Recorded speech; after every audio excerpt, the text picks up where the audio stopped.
22 जून को सिर्फ अमेरिका और ईरान ही नहीं बल्कि इजराइल भी युद्ध के मैदान में कूद चुका है। ईरान ने मिसाइलें दागी और इजराइल ने सीधे जवाब दिया, एक के बाद एयर स्ट्राइक्स।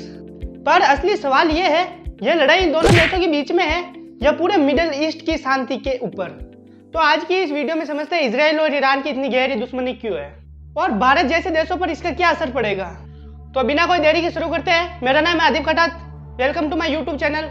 ईरान और इजराइल दोनों युद्ध में सीधे नहीं टकराए, लेकिन प्रॉक्सी वार के माध्यम से ये सालों से लड़ते आ रहे हैं। लेबनान में हिजबुल्लाह, गाजा में हमास, ईरान इन ग्रुप्स को सपोर्ट करता है। इजराइल को डर ये है कि इन देशों के पास अगर न्यूक्लियर वेपन आ गए तो हमारा अस्तित्व खतरे में पड़ जाएगा। इसलिए इजराइल लंबे समय से ईरान के न्यूक्लियर साइट्स को निशाना बना रहा है। चोरी छुपे, साइबर अटैक और अब तो सीधा हमला। 2025 की शुरुआत आखिर क्यों भड़की इतनी आग? सब कुछ बदल गया 22 जून को जब अमेरिका ने ईरान पर हमला कर दिया। इजराइल ने इस ऑपरेशन को पूरा करने में सहयोग दिया, लेकिन ईरान चुप बैठने वाला नहीं था। उसने हाथों हाथ ही 20 से ज्यादा मिसाइलें इजराइल की सैन्य ठिकानों पर दाग दी और 80 से ज्यादा लोगों को घायल कर दिया। और अब लेबनान बॉर्डर, सीरिया और गाजा तीनों तरफ से इजराइल पर हमला कर रहे हैं। अब इससे खतरा यह है, क्या पूरा मिडिल ईस्ट इस युद्ध में डूब जाएगा? अब मिडिल ईस्ट की जियोपॉलिटिक्स, आखिर कौन किसके साथ है? अब खेल में और भी ज्यादा खिलाड़ी हो गए।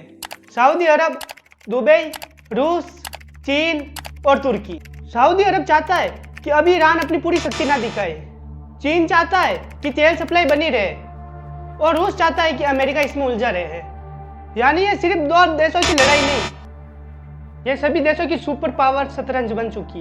भारत पर असर, तेल, नागरिक और व्यापार, इस पे क्या असर पड़ने वाला है इस युद्ध का? भारत 85% तेल इंपोर्ट करता है, उसमें से बड़ा हिस्सा मिडिल ईस्ट से आता है। अगर ईरान इजराइल टकराव बड़ा हुआ और स्ट्रेट और हॉर्मुज़ बंद हुआ तो भारत में पेट्रोल 150 रुपये लीटर से महंगा हो सकता है। सिर्फ इतना ही नहीं, यूएई, कतर, कुवैत में रहने वाले लाखों भारतीयों की नौकरी और जान दोनों में खतरा मंडरा सकता है। अब आगे क्या हो सकता है? अगर इजराइल ने तेहरान पर सीधा हमला किया तो ईरान पूरे मिडिल ईस्ट को अपनी तरफ खींच सकता है और युद्ध में धकेल सकता है। हिजबुल्लाह, शिया, मिलिशिया और सीरिया की सरकार अब मोर्चा खोल सकते हैं। इसके साथ साथ रेड सी और पर्शियन गल्फ में अमेरिकी जहाजों पर भी हमले की आशंका हो सकती है। दुनिया अब सिर्फ एक चिंगारी दूर है एक बड़ी तबाही से।